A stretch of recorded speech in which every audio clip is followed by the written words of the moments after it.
Hello, everybody. It is Steve, your friendly neighborhood lawn gnome. Welcome back to another video over here on That's Comical. And if you're watching and it happens to be a Wednesday, happy new comic book day. Well, it's about time that Gabby and I got together again for the fifth time. And Gabby, let me just say, as always, I love it when we get to the New Year's, to the holidays, because I always say to myself, it's getting to that point where I get to sit down with a good friend who is just as passionate about cinema and comic book movies as I am. And I'm always excited to have another great MCU recap with you. So welcome back. Thank you for having me. Yeah, it's crazy that we've been doing this for 5 years. It feels like time is an illusion or a construct, It's almost kind of like it is in the crazy to MCU. But believe that we've in the time span that we have done this, we have had so many things outside of the YouTube spaces happen in our lives. Literally, you have been here since the birth of my daughter, now almost 4 years old, which is crazy. wild. Yeah, it's like, like you're like watching a human grow up like in that time. It's crazy that Yeah. And yeah. just a little something that I think you'll really appreciate. I actually just a couple of days ago, knowing that we were going to get together, I listened to our little discussion that we had on your short-lived podcast, and that was such a nice thing to revisit and listen to and say to myself, "Oh, if we could ever continue that conversation because a lot has changed in terms of what my daughter is now watching in terms of programming and what she's learning because we are now officially a Bluey house and we are Nice. very much appreciative of that because we love that show. But yeah, it's been a lot. It's been an adventure, but you know something? Watching the MCU unfold has definitely been an adventure. And I think that 2025 was a very pivotal year for Disney and Marvel Entertainment and Kevin Feige and everyone that's been a part of this universe because we have seen the high point with Avengers Endgame, and then we've seen the feedback and the thoughts and the opinions that so many people had about phases 4 and 5, and how many things have gone on in terms of schedule changes in the films and the television to controversial figures that showed up here and there. And there were people that were either hoping that this was going to survive or people that were just hoping that it would just get pounded into the ground and never see the light of day. So 2025 was a year for Marvel, and I'm really excited to talk about it with you this evening. Yeah, I'm excited as well. I feel like Marvel has been, in thinking about some of our previous conversations, kind of really with this year, I think becoming a lot more. I'm trying to think of the best way to articulate this, but it feels like they're figuring out a lot more clearly the direction that they want to go in and the story that they want to tell. It feels like they've used this year to kind of get back on track. So for 2026, because there's some big major releases happening in the MCU, they have that foundation built. Yeah, I mean, the biggest announcement was the whole thing that happened with Jonathan Majors and the fact that they ended up going in a completely different direction. And then, of course, the big reveal just a few years ago with who was going to be playing Victor Von Doom in Avengers Doomsday and how I think the truth is I don't think people knew what to think in regards to that. I mean, I remember myself being excited or annoyed. I just don't think I felt anything. I was just like, okay, let's just see what happens. But we're getting there at this point. But I agree. I do believe, especially in the film world, this year was a year to really tie up loose ends and get back to the main premise that they wanted to focus on, which was the multiverse saga. And after all the directions that they went in at the beginning of phase 4, it was nice to really see them make a real strong attempt to bring it all back down to earth, get it contained, and Yeah. then just move straight forward. I agree, Yeah. 100%. Exactly.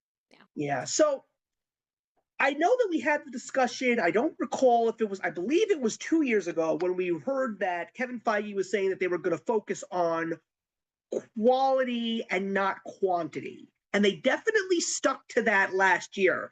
But this year, I definitely feel that they sort of did and sort of didn't because I think that they did well in their film side of things, but I'm not necessarily sure they did well with their television shows. But we'll get into that a little bit deeply. That's just my overall feeling at this point. Yeah, I feel that definitely to an extent. And I think it is sort of having to, and again, it's something we've talked about in our previous conversations, kind of manage the superhero fatigue that a lot of people are feeling. And I think there's also that push to bring people back to the movies and make movies a more enjoyable experience, right? Like get people excited about big releases and seeing them in theaters and not just streaming stuff at home. And I think you're kind of seeing that return a little bit. And I think there was, yeah, some of the movies this year I was really excited to get to Yeah. see and enjoy them. And another thing that I remembered that when we met last year and talked, I said that I would love to have you back on more than once a year so we could do DC. But I'm just going to let you know this right now. I've officially jumped off of the DC train at this point in time. I did watch, to briefly discuss that. Like, I did watch the new Superman, and it is like, again, I think with so many of the big releases, like it's hard to keep up, especially because there is so much content. And it's not just like watching superhero stuff, but it's like television shows, movie, like whatever it is. I think people feel the fatigue and having to keep up with a consistent universe and constant new releases. I think it's if the passion and enthusiasm isn't there, I think it's hard to capture a wider audience. And so, particularly with DC and like the new Superman film, I watched it and I was like, like I didn't hate it, but I didn't love it. And I felt kind of mid about it for how much it was hyped up and how much enthusiasm was put around it. And I was like, you know, um, Yeah, I fell in the exact same space with you. There were a yeah, lot of things that I nitpicked about. I will say that the story was the worst part about it, but the acting was the strongest part. I thought that yeah, every cast member that they put in that movie, I thought that David Cornsweet was a beautiful embodiment of every cinematic Superman that we ever received. I saw a little bit of Christopher Reeve, a little bit of Henry Cavill, even a little bit of Tom Welling and Dean Cain. Like it was the perfect Superman you could get after so many years of seeing Superman on the big and small screen. And I loved that. I thought Nicholas Hoult was fantastic. I thought Rachel Brosnahan was fantastic. I mean, the highlight of that movie for me, without a doubt, was Nathan Fillion as Green Lantern, but I just love Nathan Fillion to death. But yeah, the story was a little bit convoluted and weak, and I didn't really like that. But I still feel that, if I see a trailer for a new DC movie, like I'm if it looks good, I'll go see it because I have to pick and choose my theatrical experiences. And I still feel more confident going into the theaters when there's a new Marvel movie these days as opposed to a new DC movie at this point in time. right. I agree. Absolutely. Yeah. So in regards to what we got on the small screen, we got a little bit of animation and we got a little bit of live action. So, where would you like to go first? Do you want to tackle the world of animation or do you want to go into the two live shows that we got this year? Let's maybe start with the animation. I think that'll be a fun place to sort of start because the year kicked off with an animated show. Yeah, That was sort and of the that first release we was got. your friendly neighborhood Spider-Man. So, I'm going to say this, it was no X-Men 97. And I'm really looking forward to the second season of that show. But I will say that overall, I thought that the best part of that show, without a doubt, was the old school looking animation. Like it really Yeah. felt like you were watching a Steve Ditko comic book of Spider-Man come to life. And I thought that Yeah. that was really, really cool to see. I also really liked the theme song because, of course, it brings you back to the nostalgia of the classic Spider-Man. And I just felt that it definitely had a good start. Like you always got to start somewhere, and wherever you start, it's never necessarily fantastic. It's always good, or even less than that. Sometimes okay, but it's never really truly bad. But I will say that what it left me with was if there is a second season, I would not mind sitting down and watching it. Yeah.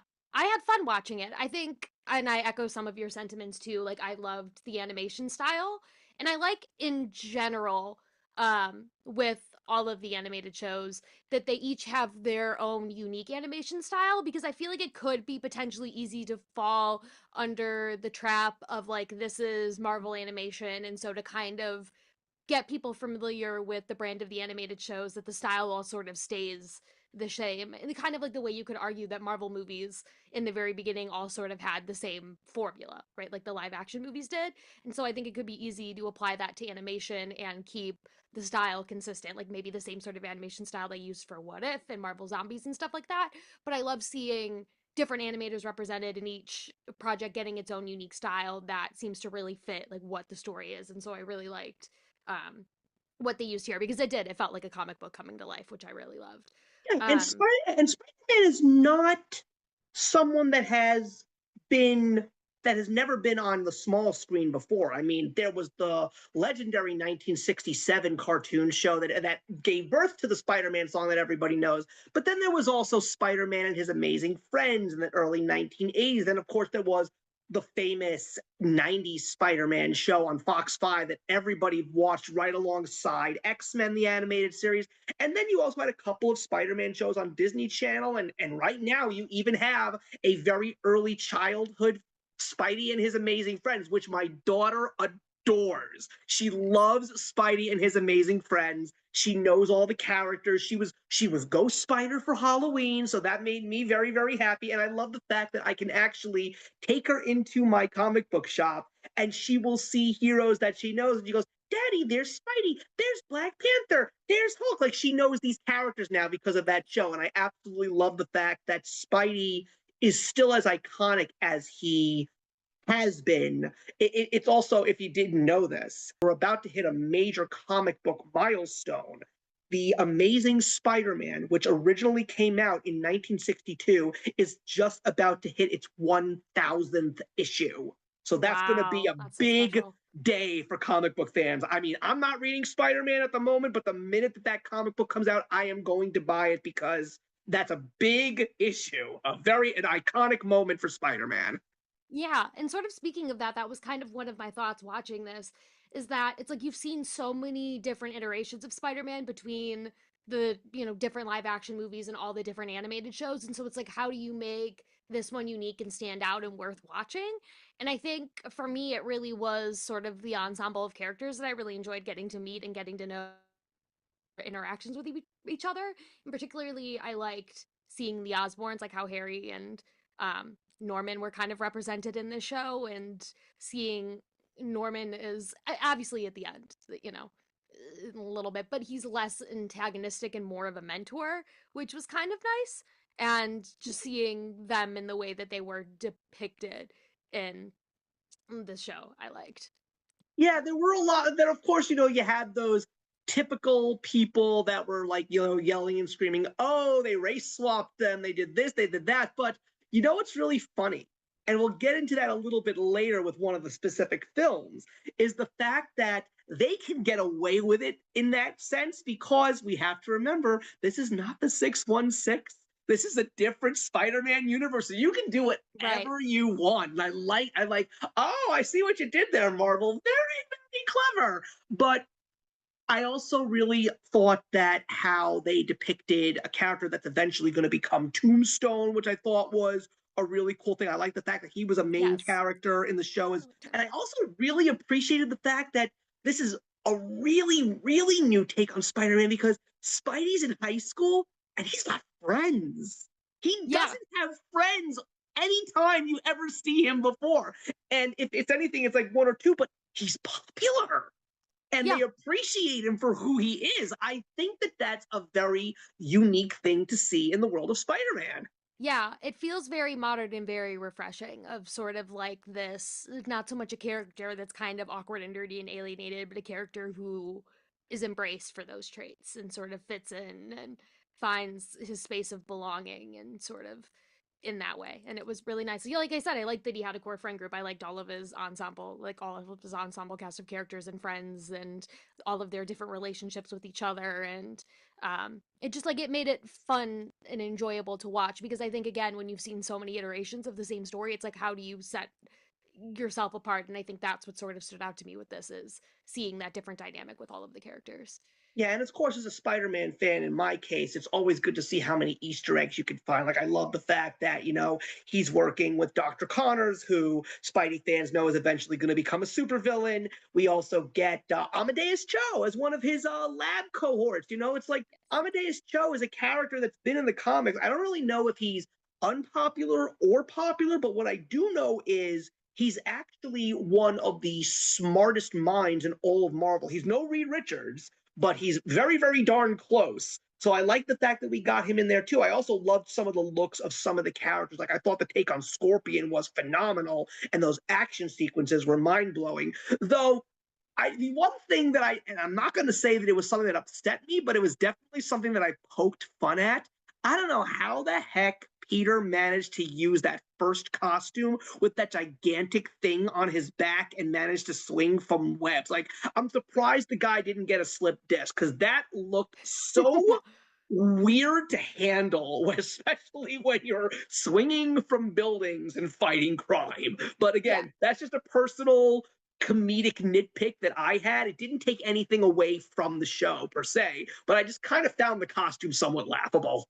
Yeah, I think that's the thing that's nice about animation too, is that there is sort of he goes through a different sequence of costumes, right? And it's like if that's live action, you have to have a costume designer design every single costume, but in animation, it's like you can really do a whole sequence where it's like trying to find the right costume in the uniform and then getting to the one in the end. It feels like more recognizable to what it is that we know, and that was Yeah, even fun to see. Yeah, I'm excited. I think there's a second season that's coming in the fall of 2026. And yeah, there's I lots of think. stuff that was set up at the end. We see a Daredevil cameo in Oh yeah, this absolutely. season, and I think it'll be fun to see where that show goes. Yeah, I will definitely check it out. I mean, we got that, and we got the second season of X-Men '97. I think it's going to be a really good year for Marvel Animation because I think that one was one of the stronger shows because then later on this year, it was so funny because this one specific show was mentioned at the very, very beginning when Kevin Feige announced that there were going to be some Marvel shows showing up on Disney Plus, and one of them was Marvel Zombies. And I gotta say, I did not enjoy that at all. And I think it's also just going back to the fact that I'm just not a zombie fan. I don't care much for those kind of things. I know that there are so many fans of The Walking Dead and the 28 years later saga and all of that stuff. It's just not my cup of tea. The only zombie film that I've ever loved was Edgar Wright's Shaun of the Dead because it's just that damn funny. But Marvel Zombies, you know, the only thing I will say that was interesting about that show was certain characters that we finally got to see in the MCU, Right. particularly Blade. And that's just because of the fact that Blade has been a character that's been so controversial in the MCU. Apparently, I don't know if you heard, but that they've officially shelved the new movie with Mahershala Ali and no, we just Yeah, can't do it anymore. Which I gotta say is sad because as it's a much as I bummer. love Wesley Snipes as Blade, Mahershala Ali would have made an amazing Blade. I gotta admit that. He's such a good actor, and I was so excited to see him as Blade. I think that would have been such a great way to take that story and bring it to a modern audience and get people excited about Blade as a character again, like sort of reintroducing him. So it's a bummer that that had to get shelved, but it was fun. I was excited to see Blade in Zombies. I think that was Yeah. it felt nice to see that character represented Yeah, in some the show a just movie. wasn't my thing. It just Yeah, wasn't. I mean, there was definitely a lot of eye candy in there, that's for sure. A lot of crazy imagery and stuff like that. But I don't know. But I said to myself, thankfully, it was only 4 episodes. And yeah. actually, what I heard was there were actually supposed to be 8 episodes. Wow. Yeah. Yeah, so maybe that's going to be the fabled second season. But I don't know how you felt about it, but I know a lot of people who saw it who didn't enjoy it at all. Yeah, I'm glad it was only 4 episodes. I think having stuff that's more bite-sized makes it a little bit more palatable for people to watch and kind of just, be able to get like even binge it in one sitting if they want to. I didn't I mean I liked sort of seeing the girl group of all the Avengers and sort of like them going on the road trip, some of their dynamics. I think, this is the traditional animation style we saw with What If, which was nice to kind of see a return to that. Um and I think it was fun. I mean, it's kind of like you get to see more of the actors that are in the live action MCU movies kind of reprise the vocals for their characters and Oh, sort of yeah, see them go on different journeys and pathways. Like I think it's just kind of like a romp, right? yeah. Um but it's not. like, but it's like not the end of the world. Like if you don't decide to watch it or if you don't like it, like it's something where I was like, you can watch this and you can enjoy it and have fun with it, but it's also like it's just a thing that exists. Like it's just more Yeah. content that's I, out there, right? yeah, I think I said this to you when we discussed the Marvels. I can't stand the fact that Iman Vellani just hits one wall after another. I just love her Yeah. to death as an actress, and I love how she portrays this character. They just got to put this character in the right movie, and they just haven't been. Yeah. They just haven't been giving her what she truly deserves. Because I know so many people who have their gripes with the television shows and the movies, especially from phase 4 and 5. But I still will say I still have yet to find a single person that says I don't like Iman Vellani as Ms. Marvel. I can't find those people because I Yeah. don't think She's those great. people exist. She's great. I think she brings such a palpable enthusiasm and passion to the character and has such a love for the comic book universe, right? And has even like gone in interviews and kind of challenged like maybe this isn't what we know. Like she is doing her research and cares about the character. And I think that's kind of one of the things that Marvel still I think is on that journey to fix of really finding like they've brought in all of these new ensemble of characters and it's finding who's going to really stick and be a part of the universe. Like we're probably never seeing the Eternals again, right? That was like a project they created and are like, not going to work. But seeing now almost like a bulletin board or like a cork board where you like look at all the ensemble of characters they've created and really seeing which ones stick and who sticks together, like how to make those pairings work. And I think that was kind of what was fun about Zombies was seeing those some of those female characters together, like Kate Bishop, like Amon Vellani's character, just different things like that. Like I think that was a nice pairing to see for the animated show, but it's making that translate to the bigger MCU, I think, and that's something they still need to work on. I'm glad you mentioned the Eternals. I want to harken back to them a little while Yeah. later, and I'll explain why when we get to that point. But and then we had another 4 episode show, which I completely think I almost missed, Yeah. and that Makes was sense. and that was Eyes of Wakanda. And I got to say that was very different and unique and very enjoyable. I just thought that it was very interesting because it didn't feel like an MCU show.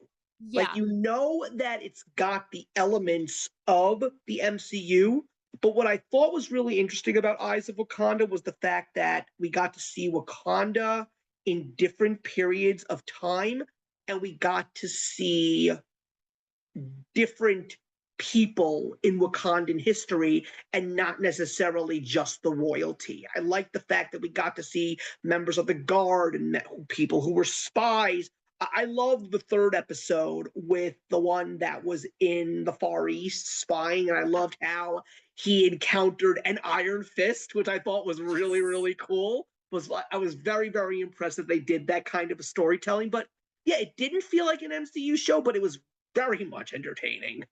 Yeah, I think that was another one where it feels like with some of the animated shows, it could be very easy for people to sort of miss them because, again, when you're deciding like what's worth it to really watch in the broader MCU of like just making sure you're getting caught up on everything and understanding where the story is going and not missing any pieces. Some of the animated shows feel like they can get lost in the shuffle, but if you have the time to sit down and watch them, they are really enjoyable. And I think they just only enhance your understanding of the world of the characters and give you opportunity to do more of that world building and storytelling that you're not really able to get in like a 2-hour movie, and you're able to just sort of flesh the world out a little bit more, and like with a world like Wakanda that was known for being isolated, getting to see it in different contexts and get to build upon that whole world and doing it in an animated fashion. It was really cool. I think I really liked the second episode. It was fun to see it with Achilles and sort of seeing it with the context of Greek mythology, because especially Percy Jackson's going on right now and a lot of people Yeah. really love that show. So it feels like they're already building on like what just in general is super successful on the Disney platform. And yeah, they're just all the animated shows are enjoyable to watch if you get the time to Yeah, watch them. I would personally really want to know what was the intention of Eyes of Wakanda? Like, were Yeah. they planning to make it bigger and grander? I'm not necessarily sure, because I will say that the 4 episodes are very much self-contained. Yeah, absolutely. And like, you don't need, like, if you've watched all 4 of them and you enjoyed them, I feel that you would just come out of it just overall satisfied. You're probably not going to think it's the greatest thing you ever saw, but it's definitely not going to be the worst thing you've ever seen in your life. But you're definitely going to Yeah. be satisfied with it. I think, like I said, I think that that was probably the strongest one. And I think the reason why is just because it's something completely different, and also because it's very quick and self-contained. You Yeah. don't really have a lot of points where you slow down, and it just gets, like you said, you could probably just binge it all in less than a day. Yeah. That's what I did about like a day or two. Yeah, And it's yeah, it is. It's like a nice easy watch, and it's just like again, it gives you more of that context. And I think um it's something where it does feel like, with Marvel for the longest time, with like, everything prior to Endgame, it's like every movie sort of has its intentions and its purpose, and everything is building on top of each other. And so with some of the animated stuff, you may walk away from it and be like, how is this getting us to X, Y, and Z? But it feels like Marvel is almost even moving away from that and just giving people more stories and more opportunity to storytell. And that's kind of just what feels like this was. yeah, exactly. So then we got the live action shows. And the live action shows are the ones that are a little bit more within the MCU continuity. And I, for one, have had my good things to say, and I've had my bad things to say. I mean, I definitely will say that it started off very strong, and then, much like the film world, it kind of went all over the place. And we got introduced to a whole bunch of characters that we have no idea if we're ever going to see them again, or if they're even going to show up in the next Avengers film. But let's talk about the show that I think a lot of people were holding on bated breath for, and that was the return of Charlie Cox and company with Daredevil Born Again. They really hyped it up. They said that this was not going to be just a typical 6 to 8 episode show. This is going to be a show that takes on multiple seasons. And then everybody was excited, and then everybody saw Matt Murdock in She-Hulk Attorney at Law, and everybody got scared Yeah. because of what they did with him in that show. And then we saw the poor choreographing in that one moment that he was in Echo, and people got even more scared. And I gotta say that by the time Daredevil was about to hit, my head just wasn't in the right space. Like, I wasn't even caring about it anymore, but I watched it because I love the Netflix show. I think that the casting that they had in Charlie Cox and getting Vincent D'Onofrio as Kingpin, these are characters that we've gotten to know and enjoy, and also all of the actors that spawned out of Daredevil, like Jessica Jones and Iron Fist and Punisher. It was just nice to know that they didn't want to abandon this small hero group. So I'm going to stop talking because I know that you are very excited about this. So I'm I really love curious to know this. where you stand after we got our first season of Daredevil Born Again. Ooh. I think so talking about the previous Daredevil appearances that we got in Echo and in She-Hulk, it kind of feels like those were really just like Daredevil's back, right? Like it felt like kind of just like ways to draw excitement and build enthusiasm, which obviously kind of backfired a little bit. Um but I think really what it did for me is I watched the first 2 seasons of Daredevil on Netflix a few years ago, and then I never watched the third season because I was like, if I want to watch the third season and really understand it, I have to watch The Defenders. And I was like, then I have to watch Jessica Jones. And I just kind of was like, oh my gosh, there's all this stuff I have to watch. And I was in college at the time, and I was like, I don't have the ability to commit. And really having the show come out was like, okay, it's time. And I went and watched The Defenders and watched the third season of Daredevil and then went into this show. Um, And I think I enjoyed it. I had fun watching it. And I think it felt really representative of the environment that we're in currently. It felt like there was some very blatant and intentional political allegories happening with Kingpin and sort of him running for office and sort of seeing what he did with that power.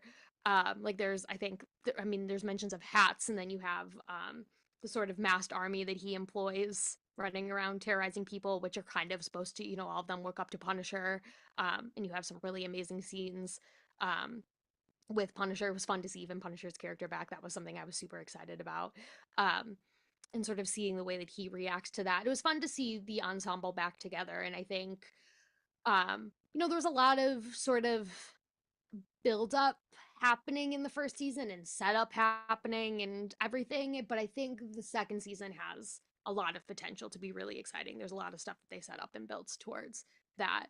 I think sometimes we'll make like maybe a first season that's maybe a little bit bulky or clunky, or there's a lot of development happening. It makes all of that pay off a little bit when you get a second season where hopefully you'll really get to coast because you did the hard work in the beginning, if that makes sense. Yeah. I mean, for me personally, I would much rather see Daredevil on the big screen, because let's not forget how everyone lost their minds when Matt showed up in Spider-Man No Way Home. That was like one of the best parts of the whole movie for me. I gotta be honest with you, I was bored to tears with Daredevil Born Again. I mean, I loved the first episode because that fight between Daredevil and Bullseye is insane. So I mean, good. that is right out of something that Frank Miller would have put on the pages of comics when he was writing Daredevil. That was beautiful.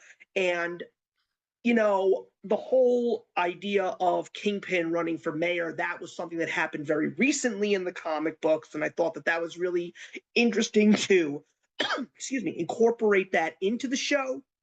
But I kind of felt that the problem with this show was the fact that we have to remember what Daredevil was when it was on Netflix. Like, it was very dark, and they took a lot of liberties.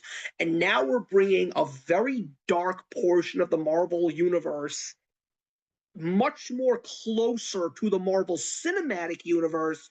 How is Disney going to do this? So I felt that Disney, now in control of Daredevil, this was basically their trial run. And I do believe that when they're working on that second season, they're going to analyze the show episode by episode, and they're going to see where their shortcomings were, and they're going to see where their strengths were. And I think they're going to give us one hell of a second season. At least that's what I'm hoping for. Yeah. But I gotta say, what was really I think maybe it was also just because of the fact that they disbanded the Daredevil team way too quickly. I did not like what they did with Foggy. I was Yeah, so that upset. upset me. That basically, I think I said to myself, "Oh God, you're taking Karen and Foggy away from me right away. Like, what are you doing?" Yeah. And I don't know if you saw this, but I certainly did. I don't like how they wrote Wilson Fisk in this show. I think they made him a big man-child crybaby. I I think did if not they're like what they did trying with him.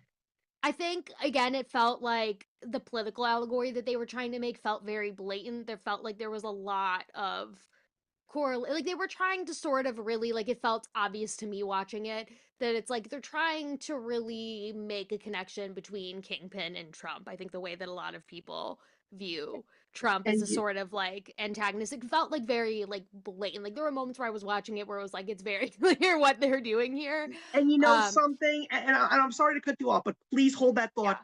yeah. That's why a lot of these kinds of projects, whether on TV or whether they're in the comics, why they fail.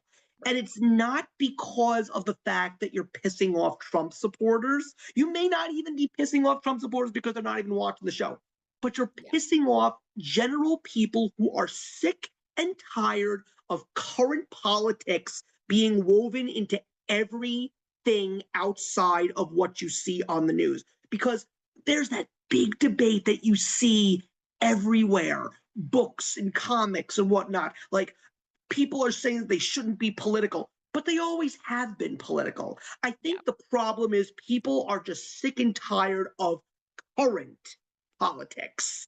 And people just want to get away from it for a little while. And yet nobody wants to stop roping it into everything. And that's what I think angers the general consensus because you listen to the news lately, forget about Democrats and Republicans. When you take a look at Gen Z, who is the youngest voting age right now, and you're included in that group, Right. your generation now has officially the largest percentage of voters who are independents. And that says a lot about the culture of politics today.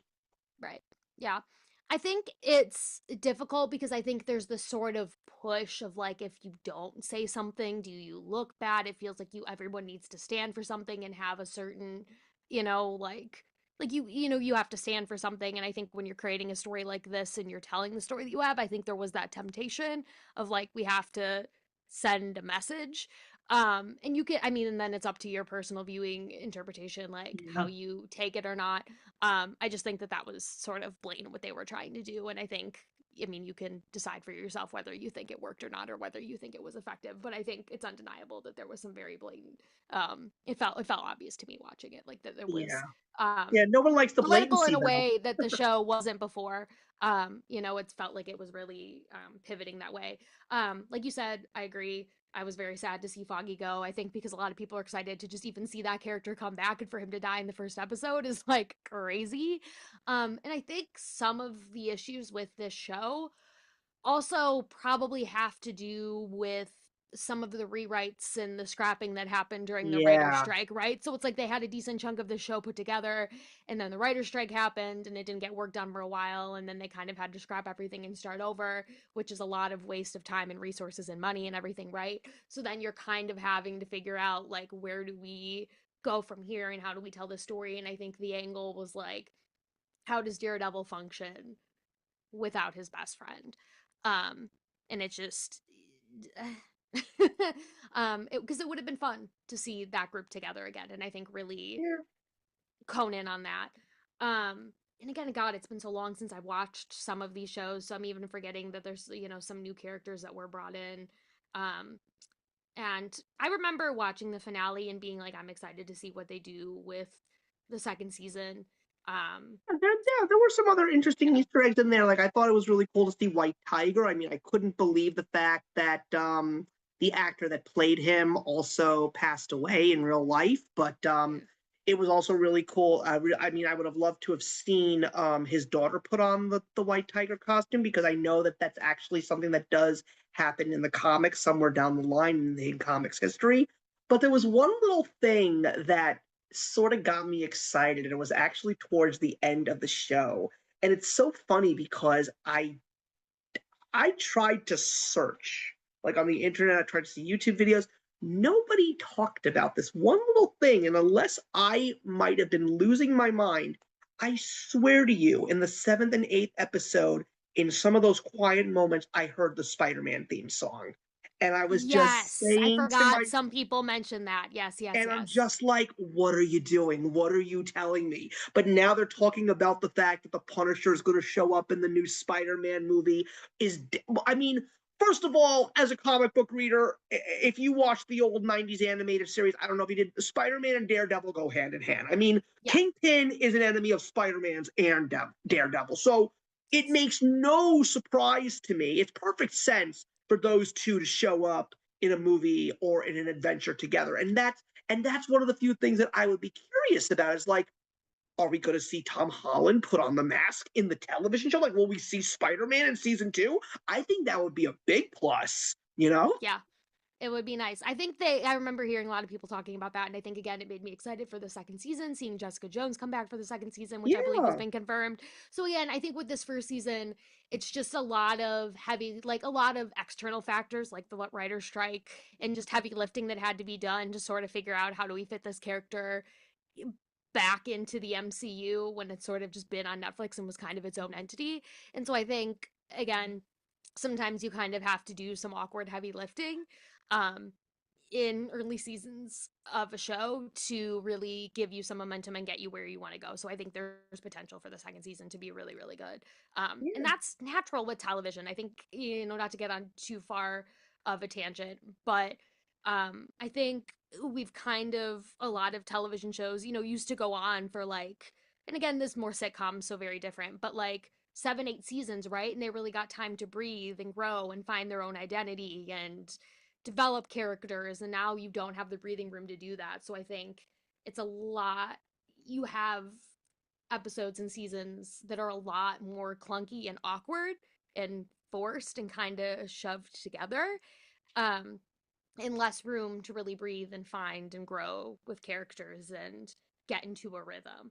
Right. And so I think that's just kind of the nature of television now too.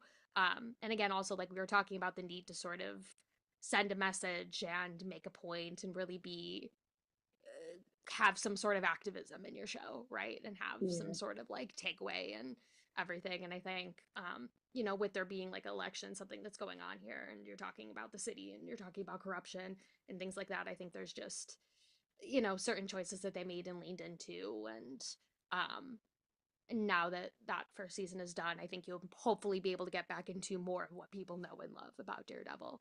I hope so. So I really do. here's fingers crossed for a better Yeah. second season. Yeah. And then there was the other live action show that I almost completely forgot to put in this whole Existed. situation.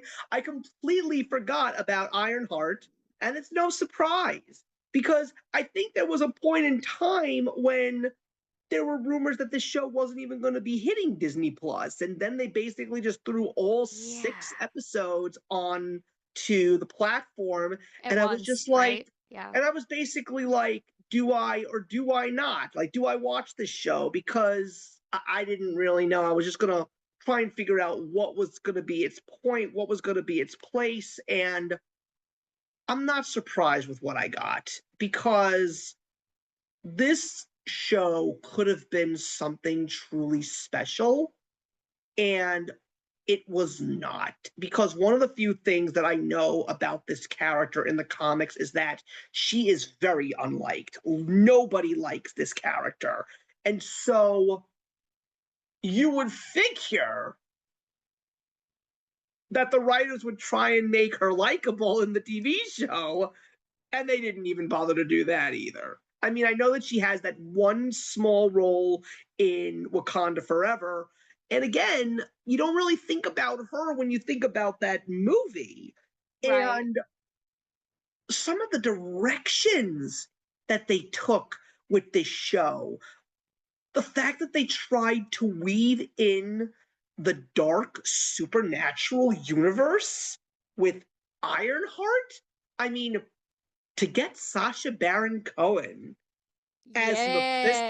as Mephisto. What a place to reveal that, by the way, too. Like, imagine if Yeah, you didn't watch, because there's a lot of people who probably did it, because again, I think it's a show that kind of could very easily get lost in the shuffle.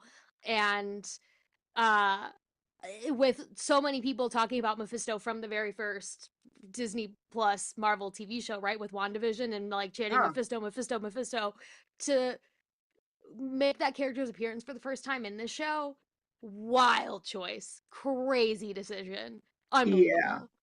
I couldn't understand that. I was like, what does she have to do with this character? I mean, it's like if you're gonna put Mephisto into the MCU, you would expect him to show up with Wanda or with Doctor Strange or even bring Ghost Rider in or Moon Knight, even. That's where you would expect to see Mephisto, not But give him like a Ironheart. big cinematic appearance, right? Yeah, Like big, because the anticipation for that character has been so massive. And people have been like, when's Mephisto gonna like it felt like it was like this thing where people were like, relax, you know? And it even kind of became a little bit of a joke. Um, so what a but wild don't way. get me wrong. Don't get me wrong. Sacha Baron Cohen, perfect Great choice. choice. Yeah, I Yeah. agree. Um, yeah, I can't think of anyone else who would play that character. That good choice. The only thing about the show that I was excited for, being from Chicago, is that it was set in Chicago because so much of the MCU is based in New York, and I was like, yay, my city gets representation. Um, mm, uh, yeah, I just like kind of I'm like trying to even think and be like, what details of the show do I even remember? And it's not a lot. It's No, kind of one and that not I just may need that, a and not rewatch just of, that. and There's also a yeah, specific actor that gets around and gets attached to so many big franchises, and rightfully so. And that's Anthony Ramos. He is Yeah. such a great actor. I mean, I He, first saw him in The Heights, and I loved him in that movie. And yeah. I love seeing and he's in the MCU now. He's in the Transformers world now. Like this man knows where the good stuff is. And He was in Twisters too. I yeah, believe he was that's Glenn right. Powell He's and a has good an appearance actor. there. Yeah. And I loved him as the villain in this show as well. He was great. He I had knew some that he really was going to be standout good. moments. Yeah, he had some really standout moments. Oh, I'm remembering that scene now. Like, what stands out to me is they were in like a greenhouse somewhere. Yeah, That whole scene was pretty intense, and that was good.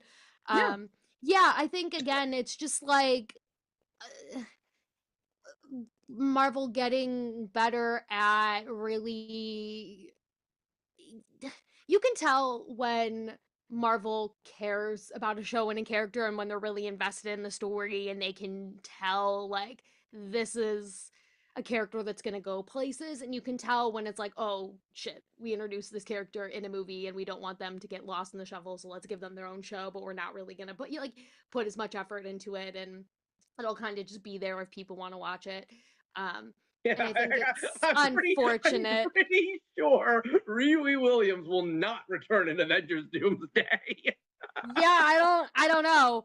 And it is like a big deal, right? Because it felt like they kind of set up the story where she makes a deal with Mephisto and you're seeing like, "Oh no, what is that?" And then you just will never it's potential the potential is that you won't see a resolution of that, which is a bummer. I hate to say it, but I think they were just better off not putting it out there. I guess they just dumped it because they just had it and it was done. And they're not and Disney's not David Zaslav over at Warner Bros. To just take it and get rid of it as a tax write-off. They're not those types of people. So Different look, way of trading content. you know what? Here's the thing. It's out there. It's out there if you want to watch it. Personally, I don't really know what kind of value you'll get from it. That's just my personal opinion. I didn't really care much for it, but I watched it and I gave it a shot. And I gotta say, knowing that Wonder Man is coming out this year, that's another show that I'm just trying to figure out what's the point of this Why? show. I've been seeing Why are we trailers getting for it? it while I've been watching football and kind of seeing a little bit more for it. And I think it was supposed to come out in December of Yeah, 2025. And then they like finally set up a release date for it in the beginning of this year. And I'm like, wait, I'm like, why? And I think that's how I feel about a lot of Marvel at the moment, where I'm like, why are we doing this? Why is this coming out? Like, what? And it feels like they're just kind of creating stories. If people want to watch them, people will watch them. And I think every story has an audience. I think there's some of, an Ironheart and Riri's story of dealing with grief. And I think that's something that's kind of a universal experience. And so I yeah. think there's aspects of it that feel relatable and will resonate to a certain audience. But I think the issue with the MCU is that there's always that how does the story contribute to the bigger picture? And I think that they've just kind of lost sight of that because I think they don't even really know. And so I think it's just being more clear as a platform with what their intentions are behind every story, and really, if they're gonna create something, making sure that it feels like not only that it resonates, but that it contributes to the bigger picture and what they're doing, and that it fits into the fold, so that you don't have these stories that feel like a waste of really good talent and energy Hey, and resources. you know what? It could have been worse. It could have been Secret Invasion. Oh my god. I would like to pretend that that show doesn't exist. It simply doesn't to me. I've forgotten it existed, and thank god. Because that could have been a potential. A lot of people were thinking Daisy Yeah, Johnson from Agents of S.H.I.E.L.D. was going to show up that show, and I'm like, thank god. I'd rather them abandon the show completely than that be exactly. the So fate yeah, for, so yeah. that was Marvel Television in 2025. Now let's get into the three films that we got. So I forgot there were three films. yeah, So so I went into every single one of these with expectations being positive, but not expectations being through the roof, yeah, sans one of the three films. But right. let's talk about Captain America Brave New World. I liked it a lot. Interesting. Okay, because this is the one that was my least favorite out of the three. And I think it's kind of we have very different tastes in terms of which makes for an interesting discussion. But I feel like this movie was the one that I kind of forgot existed. Um, because I feel like really, to me, it was like, okay, this movie exists, and the broader purpose is we're setting up this idea of like these two different Avengers teams, the one that Sam is building and the one that sort of gets Well, introduced in I Thunderbolts. think what I And it liked feels like about everything else kind of gets lost in the wash a little Well, bit. what I think I liked about Captain America Brave New World was a couple of things. The one thing I really appreciated about it was this was the first time in a long time where I really felt that this movie was like it wasn't joke heavy and they Yeah, really that's true. tried to make it okay, it's no Winter Soldier, but it Right. was definitely made in the vein of Winter Soldier because there's I can see that. espionage and there's conspiracy and of course it also involved around government and politics, but that's what I think was what I appreciated about it. I also, it was sad that we didn't have William Hurt to continue playing the role of Thunderbolt Ross, but getting Harrison Ford to play it, great idea. Love the fact that we have a cinematic universe in which Harrison Ford, William Hurt, and Robert Redford have all been a part of. To have such Yeah. prestigious actors like them being able to be in these films is incredible. And I loved Anthony Mackie in this movie too. I mean, I will definitely say that Falcon and the Winter Soldier is still one of the stronger Marvel TV shows. And the truth of the matter is, Falcon and the Winter Soldier was what really should have been Captain America 4, and this should have been Captain America 5. But Agreed. Yeah. I just felt that the whole story was good. I had a good theatrical experience. That's what my wife did too. We went to see it together. And, but the part that makes me laugh, and still, it made a lot of sense. And again, this was where we started to see the Marvel Universe starting to come back together and go back on track. The fact that this movie took so many plots from two specific movies. It was so funny that we literally got a Hulk movie with no Incredible Hulk in it. Yeah. That's actually I mean, I said to people, you could have gotten Mark Ruffalo on the phone and you could have had the Hulk in this movie. You could have. yeah. But it was really cool to see because again, a lot of people forget about the Incredible Hulk. And I think that Louis Leterrier's movie is one of the stronger Marvel films. I think that The Incredible Hulk is grossly underappreciated and underrated. I really love that movie a lot. And it was nice to finally get a couple of moments from the Eternals in there. Like we got to remember about the big floating statue and the fact that there's adamantium in that statue. So again, really, this was the movie that really started to get those plots back together and getting Tim Blake Nelson back to play the character that I personally Yes. have been waiting for years as the leader. Heard about all the rewrites and the fact that he actually was supposed to look completely different than what we got in the final product.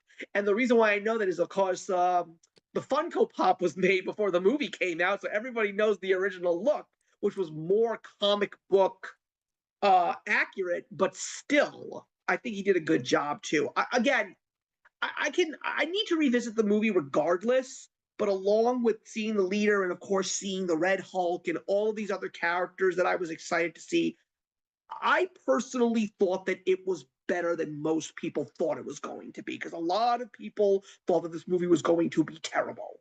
Yeah. Um it definitely it got a lot of criticism, I think. And again, I think this movie is kind of like you said, a product of Marvel's attempt to really start putting the pieces back together. And again, when you have to do something like that, um things can be a little bit clunky. Um but I liked getting to see, like, I guess, and just building upon things you didn't mention, I liked getting to see Joaquin Torres in this movie and get to build upon like that new version of the Falcon. I think that's kind of been my favorite thing about this new era of Marvel is sort of seeing all of the next generation of characters that are coming in and sort of having to take the helm from people who've been carrying this whole franchise for decades, getting to see new blood, and Joaquin Torres feel like as a character feels like that. Seeing him come into the Falcon, he was a fun character. We get a Bucky cameo in Oh this, which is yeah, nice because it sets up Thunderbolts really well and sort of his role in that. Um, and yeah, like I said, you get some other like mentions to the Hulk movie, other things like that. You're doing that, like building pieces back together. And so I think this is a movie where you kind of need to sit back and be like, wait, let me remember what happened in there. And you kind of have to do some like putting the puzzle pieces back together and doing some recalling. But I think it felt like a Captain America movie, and it's nice to see it Sam did. Wilson get his movie as Captain America and really get to Yes. like hold the helm in that character and see how he distinguishes himself and sets himself apart from Chris Evans' Captain America, right? Like Falcon and the Winter Soldier kind of did the job of him building that and understanding what it means to come into that role. And it's like now you get to see him in that role And and how he carries the yeah, helm. and even at the very end, even getting Liv Tyler back, you know, they really Yeah, pulled out all the stops to remind everybody that there was a Hulk movie. And I think it's also just because of the fact that there are so many people that want another solo Hulk film, and right. people are like begging for it right now. But like I said, I still laugh. Not to say that it had to be, but I'm just like, if you're gonna bring all these Hulk characters back, you should have put the Hulk in there at least to face off with the Red Hulk. It just would have made so much more sense to have him as an ally, you know. But Yeah, but still, and the post credit scene was great too. I think that that's yeah. one of the stronger post credit scenes because that was really what hit the nail on the head, saying yes, we're getting back on track. This is the multiverse saga. The leader's seen it, and now we're going to take you into Thunderbolts. Yes. Yeah. Let's talk about Thunderbolts because I think this was easily my favorite of the three movies. Thunderbolts was a lot of fun. Thunderbolts So was a good. lot of fun. I mean, I was expecting it to be a hodgepodge of a lot of different things. I was expecting it to be very disorganized, very muddled. I was expecting a lot of jokes. The only thing that I will say is that this is one of the main reasons why I can't stand Kevin Feige, because it's like this is the movie that says to you, if you didn't watch some of these television shows, you don't know who these characters are. When he Right. originally said you don't need to watch these television shows to watch the movies. No, you need to watch Falcon and the Winter Soldier if you want to know who John Walker is. And I will also say that he was my favorite part of the whole movie. I love Wyatt Agreed. Russell as U.S. agent. I truly do. Excellent casting choice. Yeah, I think that's one of the things Marvel is consistently good at is their casting department. I think I mean, you can talk about writing and execution and what they do with the characters, but I think across the board they pick the best people possible to play the characters and embody them. And this is a really great example of that because you have a whole bunch of characters who kind of all have some like underlying similarities in that they're all misfits, but all are very, in a way, radically different from each other. And so seeing them all have to sort of be a team um, is it's a really interesting concept and premise. Um, and it felt like the like watching this movie I was like this is the type of Marvel movies that I love. Like it felt like the most reminiscent of like a Civil War or the type of Marvel movies that were some of my favorite movies because you just really have an ensemble cast who all bring their unique flair and personalities to the screen. You each get a little bit of backstory for them and kind of get to see their differing struggles and see how that affects like their own choices and where they've ended up and the type of people they become. And it's just it felt like it's like this is the type of movie I've been needing and wanting from Marvel for a while. And I think it's because it's grounded in something that's so real and so relatable, which is like mental health and right that feeling of like being lost and not knowing your identity or knowing where you belong. Well, And yeah. So I will also say, because I don't know how familiar you are with the comics regarding Thunderbolts, because this is actually, it's a different group, is it not? oh yeah, I Yeah. mean it's a different premise too, because the Thunderbolts actually came out when I was reading comics. I actually have Thunderbolts issue number 1 from 1996, and just so you know, it's terrible. But the concept of the Thunderbolts are actually villains posing as heroes. And you Interesting. will get this because you know these characters. The leader of the Thunderbolts is Baron Zemo. in the comic books. Yeah. It's I all these old villains like Atlas and Beetle and all of these characters. But I think so. Basically, the only similarity between the comic book and the movie is just the name. It's a name only, but still, the direction that the movies go with the Thunderbolts brand makes a ton of sense. You know, it yeah. get the misfit toys and put them together because again, these are characters that were sort of led astray throughout phases 4 and 5, and you really didn't know where they were going to go. I mean, you obviously knew that Yelena was going to be the main character. You knew you were going to get your laughs with Red Guardian. You knew that when Bucky Love showed up, you Guardian. were going to have a good time. But it's fun. It really is a lot of fun. But I will probably say for me, the part that shocked me the most was the antagonist because I never in a million billion years would have imagined seeing a character like the Sentry in the MCU. Never. And I also was blown away to find out that now I know who Lewis Pullman is. And I said I should have known this ages ago because he looks just like his dad. Yeah. But I love I Lewis loved him as Pullman. Sentry. I really did. He's so good. And he wasn't originally supposed to be Sentry. I think it was supposed to be Steven Yeun, was it not? Yeah, And it was. they Yeah, then recast but it, of course. which thank God, because I just think Lewis Pullman was perfect. Like I couldn't have imagined, and no offense to him, but I just don't think seeing the way that they wrote that character and the role that he plays, like Lewis Pullman, especially after seeing him in All Gun right, Maverick, Top Gun yeah, Maverick. Holy I've shit, never seen he's that in by the Top Gun way. Maverick.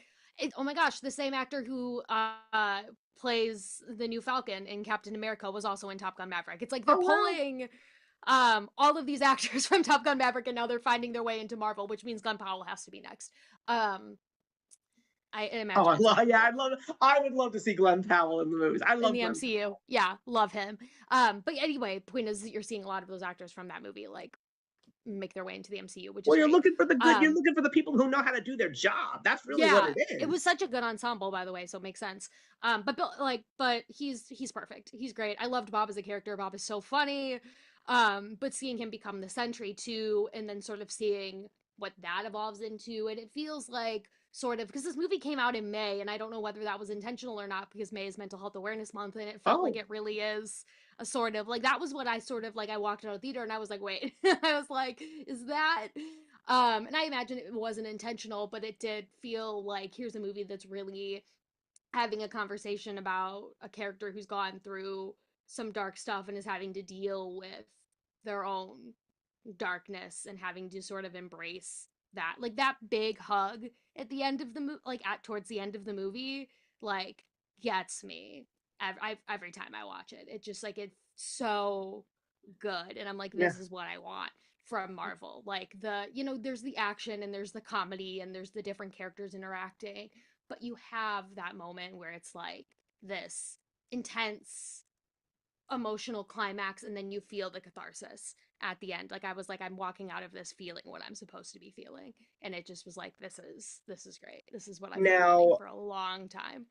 here's the $1 million question: Are they the Thunderbolts to you, or are they the new Avengers? Because that whole That reveal at thing, the end was crazy. I was that like, whole thing at the end. no. No, but you see, that wasn't revealed to me because oh my god, that Yeah. thing got spoiled everybody rotten. It was everywhere. Even Yeah. when people you couldn't. Why did you have to spoil that? I mean, like really? It happened immediately. And then obviously they changed posters and everything, and it kind of then became a massive rollout. So they didn't really contain it for very long. But again, it's an interesting premise because now you have the Thunderbolts end credit scene. I was like, what? Is you have the new Avengers and you have Sam Wilson's team and you have their team, and you're seeing sort of this like similar kind of opposing sides like there was with like Team Cap and Team Iron Man. Like it feels like it's like, okay, that again. And you're seeing, but again, it's those pieces coming together, right? And the like, here's each movie building upon each other. Here's Captain America, and if you saw Captain America, you kind of know where we're going in this side credit scene. And then they're setting up Fantastic Four, like it's feeling more linear. And that was officially the conclusion of Phase 5. And then we get the first movie in Phase 6 right away. Like literally in less than a month and a half, we get it. And Yeah. it was, for me personally, the movie that I was waiting for the most. And that was Fantastic Four First Steps. And that's just because of me and my fandom towards Fantastic Four in general. So, my general consensus, I think it's the best movie of the bunch. And Nice. there are so many reasons as to why I feel that way. I mean, I know that you're a busy person, but I have no idea if you saw my review of Fantastic Four. But I think you should, because you'll hear me really talk about why I think it was. I just feel that everything that was done in that movie was done exactly the way it should have been for many reasons. And I'll get into those reasons as this discussion goes along.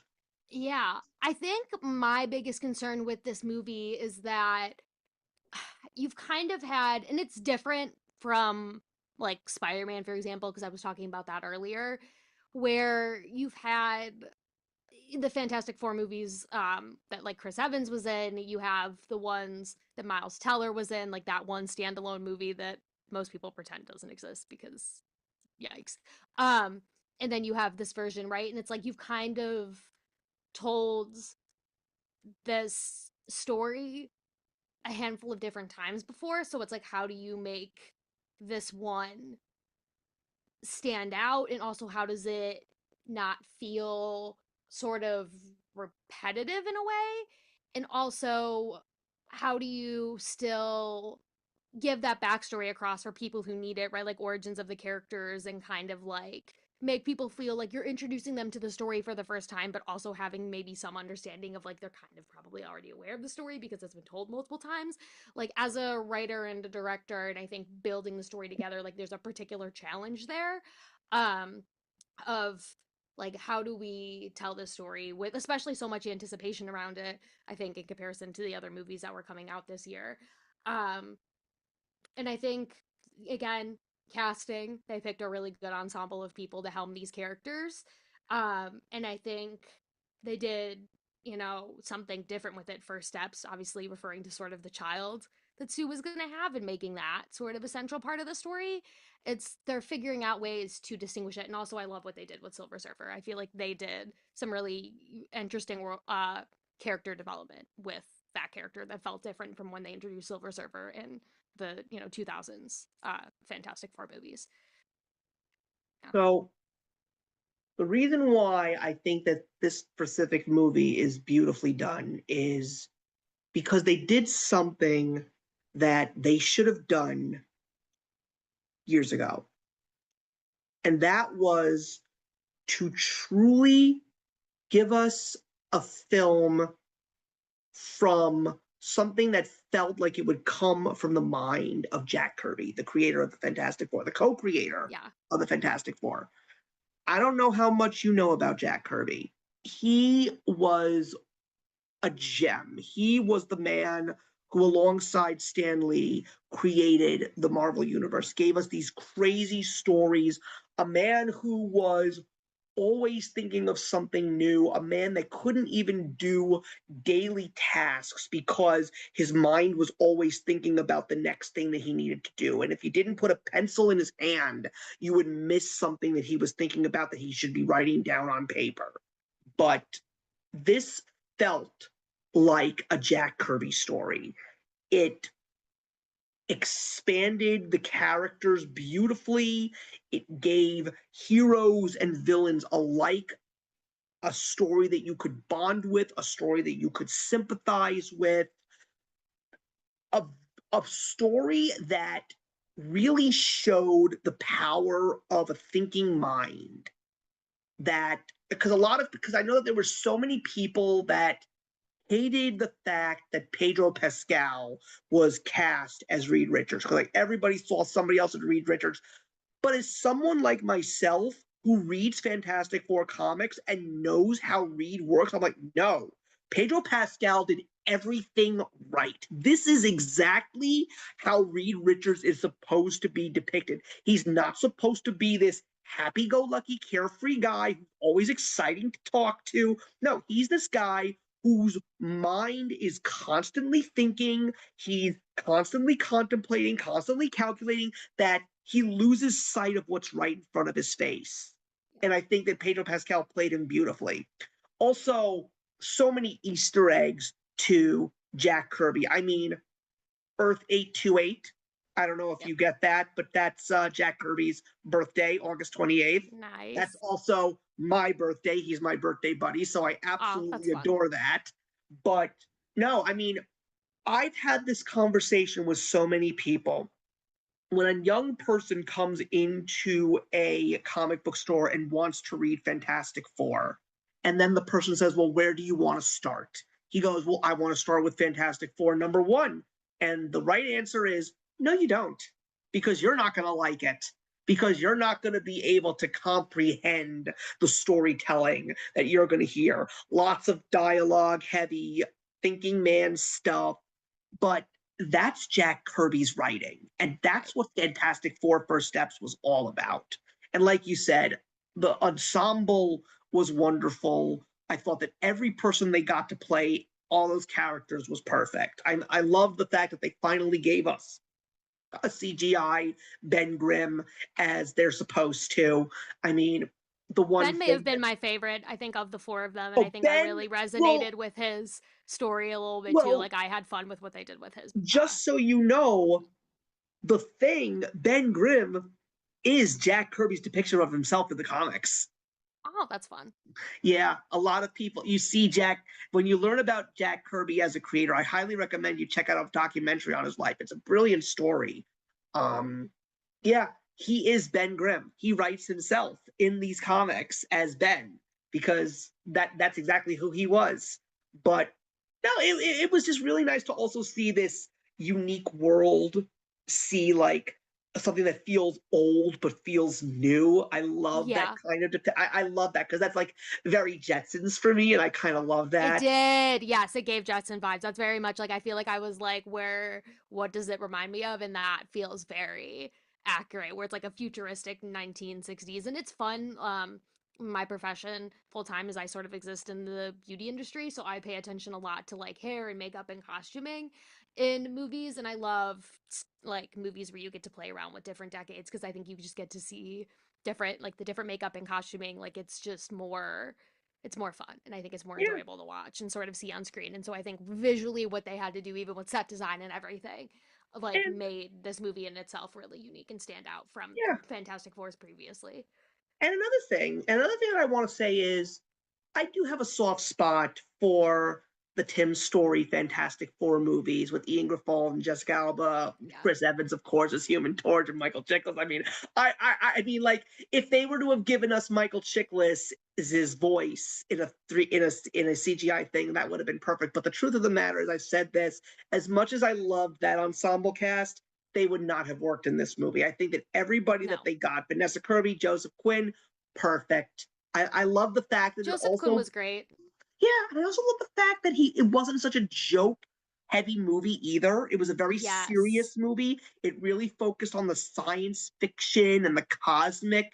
It felt like an old science fiction movie. And it did. of course, taking the story that was very much failed in the second Fantastic Four movie with the Tim Story cast, you know, to get it right this time. So with a couple of different takes, but the premise was there and it was just so beautifully done. And also, I will address the elephant in the room again, basically saying what I loved so much about how Marvel manages to twist around like everybody. There were so many people screaming about, oh, great, they're gender swapping Silver Surfer. It's not a guy. I'm like, but this is an alternate universe. And Shalala Baal is, in fact, an alternate Silver Surfer in another world. So it makes so much sense to make a different kind of Silver Surfer in this movie. But the mannerisms that Norrin Rad has in the Coming of Galactus story, or the Galactus trilogy, as they say,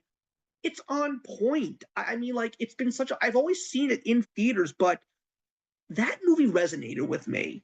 And it was also just really nice to actually see at the very end of the credits in loving memory of Jack Kirby, because he Yeah. should have gotten his dues a long time ago. Because I don't want to go off on a tangent here, but it's just something that I'm trying to give food for thought.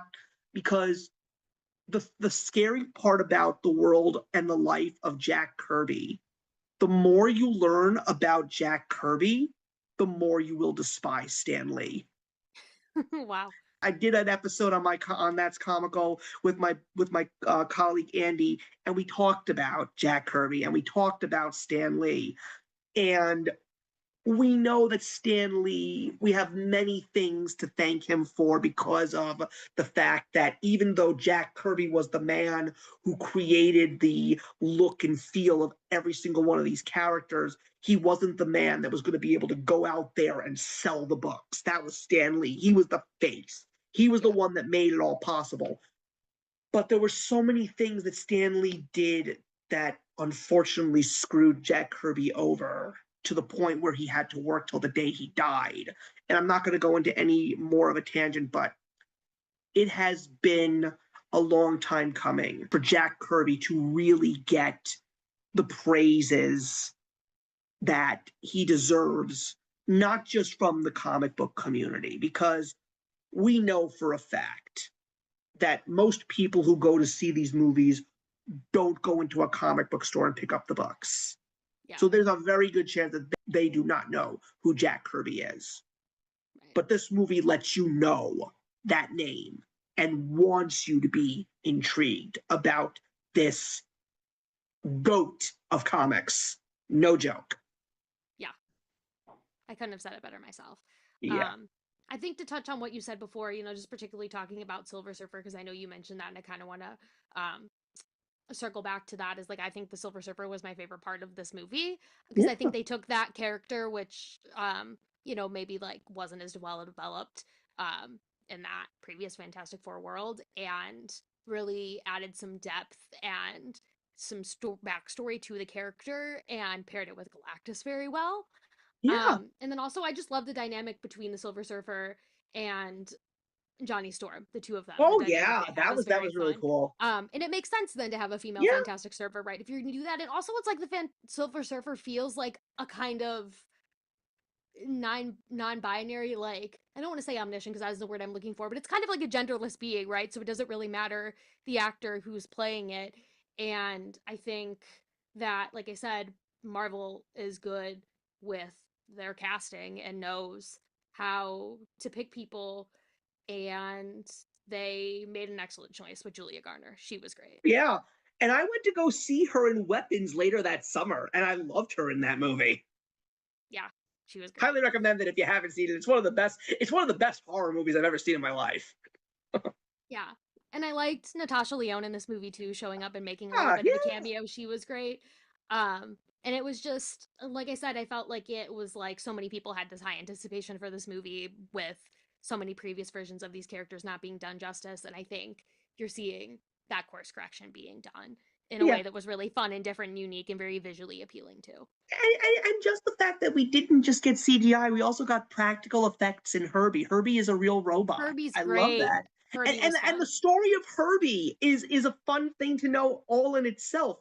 Herbie was a creation in the late 1970s with a Fantastic Four cartoon that they couldn't put the Human Torch in because they didn't want kids lighting themselves on fire.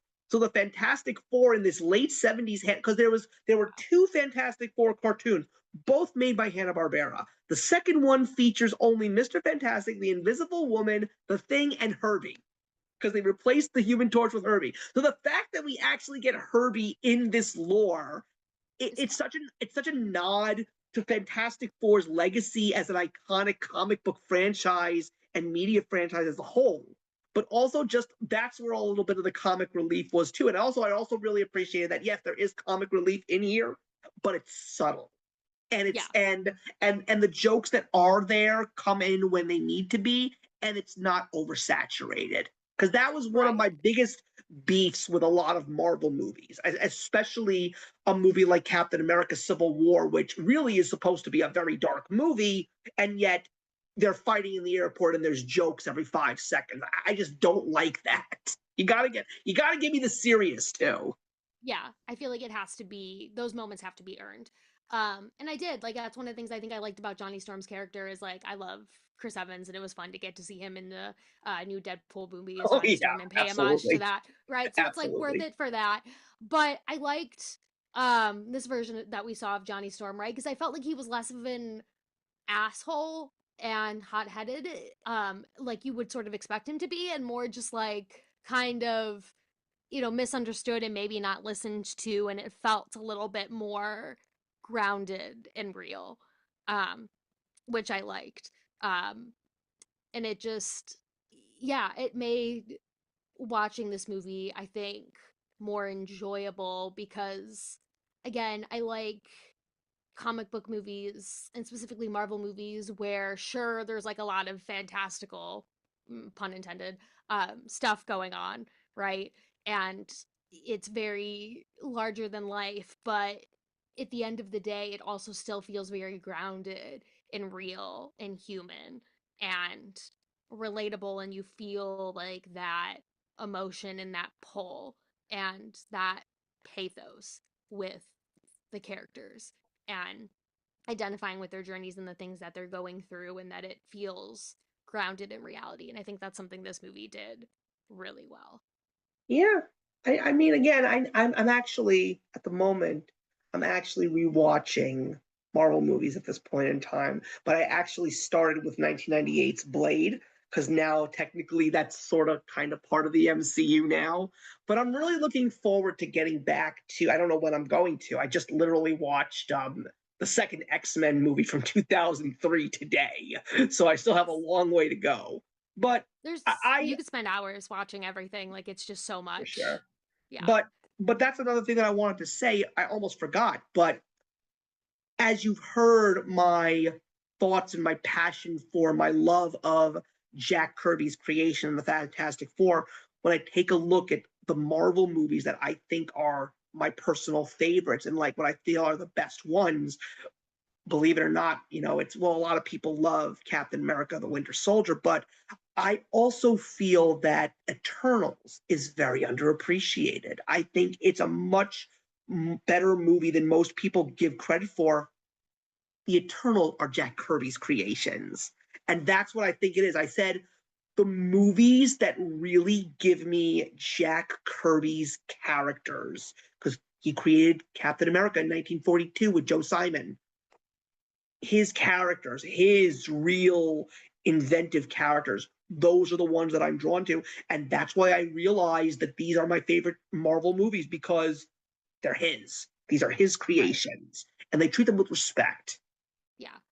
I think that's another thing too is I think Marvel's sort of biggest issue is that or one of another one of them is that they have and it relates to what you're talking about, but so much content that they've been releasing, and I think there's a sort of overwhelm and burnout that comes with that of like I'm just maybe tired of superhero movies and I'm like I want to watch something different. And I think the problem therein lies that Marvel puts out these movies and people may not enjoy them on first watch, but it's like almost like the movies get better if you rewatch them and kind of get to really soak them in and enjoy them at your own pace too. Because it's like you have to watch the movie in the theaters. I sometimes like watching movies with subtitles, which you don't always get in a movie theater, and kind of you notice different things on a rewatch. And I think rewatches are super valuable with Marvel movies because it's a world that builds upon itself. And I think the way sometimes they create and release stories, it doesn't always make it super palatable to go back and rewatch, which is something I think you need to do to garner appreciation for those stories. And I think Eternals is one of those movies that people didn't really like, but maybe would hold up better upon a rewatch, right? Yeah. Um, And again, I also feel that that's another reason why the people who didn't like Fantastic Four, they didn't like it for the same reasons why they didn't like Eternals, because they're cosmic stories from the Marvel Cosmic Universe because yes, even though the Fantastic Four, they're grounded in New York and they're superheroes, no, they're very much revolving around the cosmic. They're the ones that encounter the Galactuses of the world. They're the ones that encountered the Watcher for the first time in comics. But the cosmic is a whole other animal. It's not your traditional cookie cutter superhero story. So there's going to be a lot of intrigue there, but there's also going to be a lot of things that a person is just not going to understand. And Right. that's what I said a lot about Eternals. Eternals are cosmic beings who know how strong they are. They know that with the snap of a finger, they can destroy an entire continent or a whole planet for that matter. And because of the fact that they know how strong they are, the whole story that revolves around them is very different and unique. Right. Agree. Yeah, Yeah. I think to wrap us up, do we want to yeah. sort of talk about that end credit scene in Fantastic Four and sort of then where we're going for 2026? Well, that's the truth of the matter. I really am curious to know what your attitude is about 2026 because, you know, there's two things that are happening right now along with the new Marvel movies that are coming out because I believe we're just getting what are we just getting two this year? We're just getting a new Spider-Man movie and then we're getting Avengers Doomsday? I believe so. But there's two things that are really having me battle my wits end. And it's the whole Warner Brothers, Netflix, Paramount debacle that's happening right now Ah, because yes. I'm really nervous about what's going to happen because it's going to change the face of entertainment as we know it. As someone who despises streaming and seeing what it has done, because that's another thing. These three 2025 Marvel films did not make the kind of money that Marvel films in the past have made. Yeah. And the fact that we had a very weak year, highest grossing movie of 2025 is the Minecraft movie. Which is wild. I know. So that's number one. The second thing that's really bothering me is what's going on right now in terms of social media, particularly YouTube and content creation. There are so many opposing factors that are happening right now that I feel are going to do nothing but devalue what used to be something that people craved. People wanted to go to the movies and see something wonderful. And now, if the Warner Brothers deal ends up becoming what it is, the fact that Netflix's CEO basically has said he wants to do away with movie theaters as a whole, and he just wants people to sit in front of their TVs at home and not even go out and interact with other people. That's the thing, and that's the whole thing that's going on with social media. Social media is making us all more antisocial, and now a place like YouTube where you and I first interacted at a time when there were so many amazing communities and so many ways for like-minded individuals to find each other. Now, even that platform is basically saying, yeah, we don't want to do that anymore. We just want to be a streaming service platform. I mean, Right. I just don't understand the mindset of the human being as a whole right now, and then you just throw AI into the mix and it gets even worse. So it's just Yeah. like I want to be excited for these movies, but knowing that what it used to feel like when a movie trailer hit, and I've seen all four of the teaser trailers, by the way. I want to see Avengers Doomsday in theaters, but I'm not like feeling like I did when I saw the first teaser trailer for Star Wars Episode 1, The Phantom Menace. You know what I mean? Right. Yeah. I think in general the excitement isn't there anymore. I think people have been experiencing burnout for a while with not I mean not just Marvel movies and I mean just superhero movies in general. Um but I think that's also kind of like you mentioned a part of a broader issue with people just not being excited about going to the movie theater at all anymore. Um and honestly, I think a part of that too is like ticket prices could be more expensive and a lot of people are like is it worth it to go to the movie theater and see this movie and pay like about $20 for a ticket when I can wait for a few months for it to hit streaming and watch it there. And so it's kind of like a you know like an is it worth it type thing. And I think a lot of people are deciding that it's not, which is unfortunate, but I think also too like theater etiquette is not what it used to be. Something has Oh yeah. happened in the world post COVID where I've had people next to me who like have their phones on during movies and like treat like a movie theater like they're watching something at home and streaming it, right? I have people who've like gotten and like walked up and like blocked the screen in front of me during like big pivotal scenes of a movie where I'm like, why are you getting up right now? And it's like almost for the people who do actually like going to movies and enjoy them, it's starting to become not as enjoyable of an experience because the general movie going public doesn't have the etiquette that they used to have regarding movies.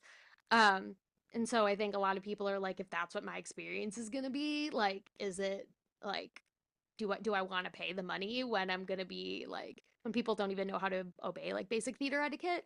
Um, and it's just yeah, it's unfortunate because like again, even Doomsday is supposed to be marketed as this big, massive movie, and I think I'm not feeling the excitement at all.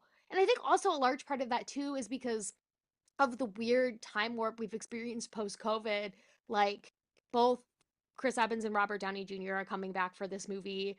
And it's like Endgame felt like it was supposed to be this massive deal, right? Like the conclusion of a lot of these character stories and the start of a new chapter, a new era. And it doesn't feel like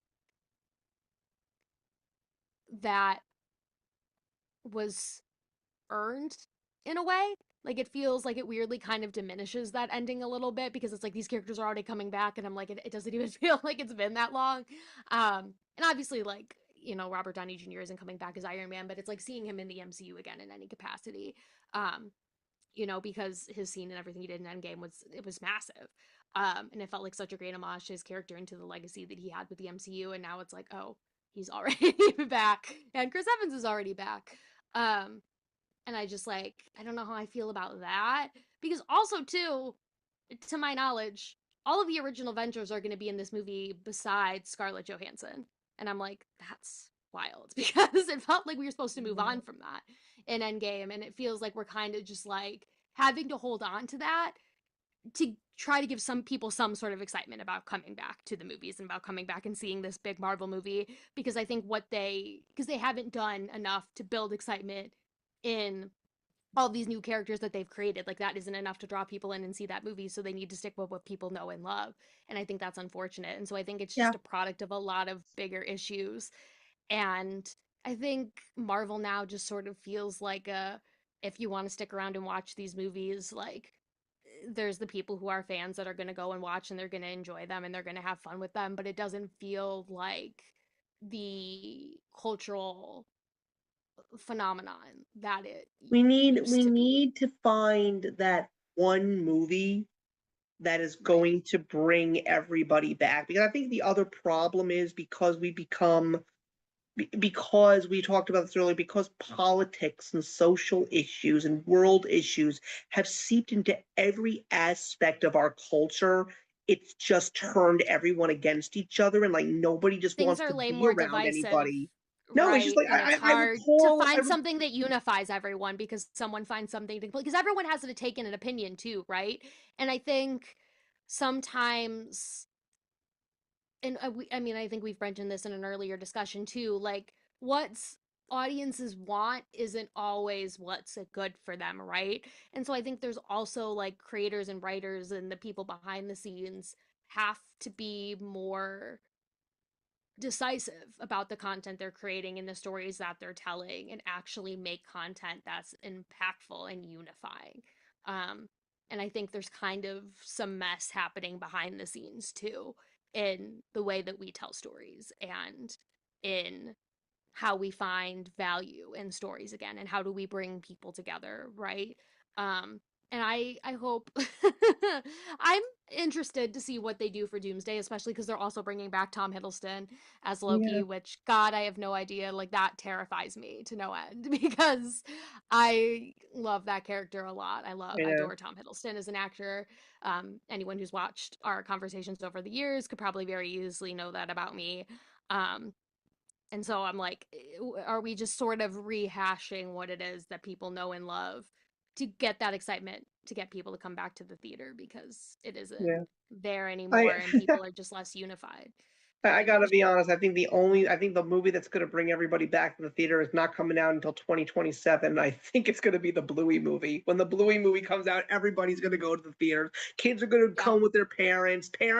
Adults are gonna go by themselves. You have no idea how many adults out there who don't have kids love Bluey. I know some people that it's do, a thing. but Yeah, I think that that's gonna be the movie that brings everybody back to theaters. And I look, I will never say that I will never stop going to the theaters because there's still so many movies that are coming out that are intriguing me. I think I mean, I really want to know if this series of four Beatles movies, how are they going to do this? Like, what's oh this going to God, yeah, I be? forgot about those. That's what I'm Yeah, excited about. But I mean, it's just like, but you're right. It's a writer's issue.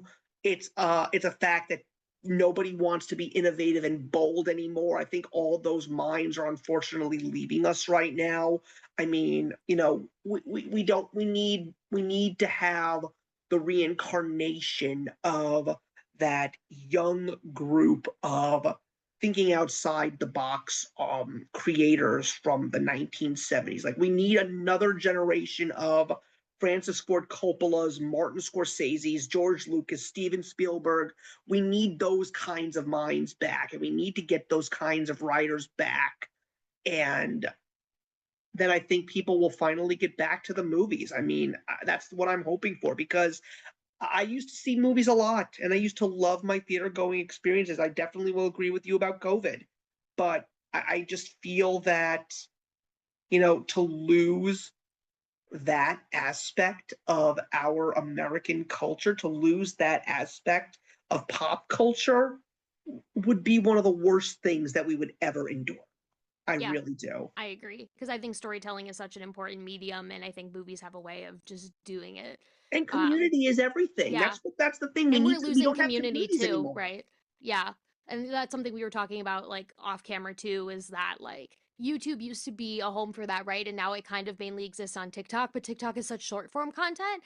And also it feels like everyone is throwing out a sort of take and opinion, and it doesn't feel like it's really thoughtful content curation anymore, right? And thoughtful engagement. Like everything is just kind of like a hot take or a trend or a like stupid video or dance, right? Like it's less being thoughtful and intentional. And I think that going away is really, really harmful. Well, then minds like yours and minds like mine are the ones that really need to try and just let people know that there was a time, there was a golden age. Yeah, There was a golden age of MCU, there was a golden age of YouTube, there was a golden age of entertainment and movie theaters and stuff. And I hope that there are more like minds like us. I know they're out there. yeah, Unfortunately, they're not talking as frequently. Neither are we, but we yeah, try. But we also have lives. We have adult lives. We have things to do. yeah. We have jobs. I have a family. We have things. We have Right. obligations. But the fact that you and I can come back together, if only for once a year, and just be passionate and talk about things that we truly love, every little bit counts. It does. I think it makes a difference. Well, So I yeah, think to yeah, yeah, sort of Jay. sign us off and advice to anyone that's listening, you know, go in. I like a buddy watched with a friend. She wanted me to watch Scream, and I like went and watched that with her. And I'd never seen it before for the first time, but she was like, "You need to watch it because she like loves those movies." And I was like, "Okay, down." And I think she likes those movies way more than me. I watched the first one, and I was like, "This was fine, not my type of movie."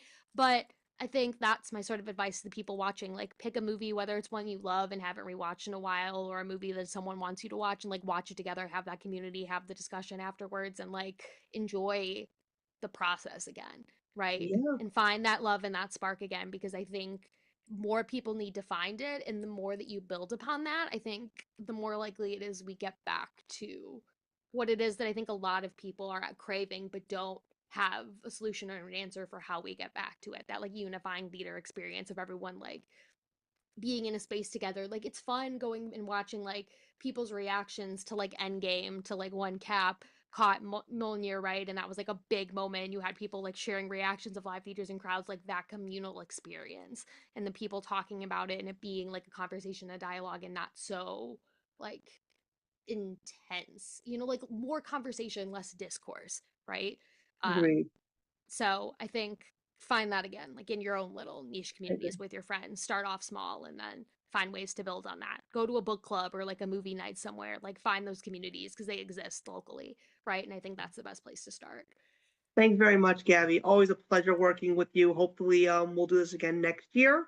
Hopefully, Yeah. we'll be a little bit more positive overall, but not to say that we weren't to a certain degree here Yeah. tonight. But thank you very much for watching, everybody. Leave a comment. We'd love to talk to you. Don't forget to hit that notification bell and subscribe so you're up to date with all of our latest content. And look, guys, there's a lot going on right now over here. Lots of real life stuff, but I'm doing my best to constantly give you guys something at least every month. I'm doing my best, guys, but I'm only one. But we'll see how everything goes this year. And I hope you're all doing well. And we'll see you in the next one. Stay safe, y'all. Happy New Year.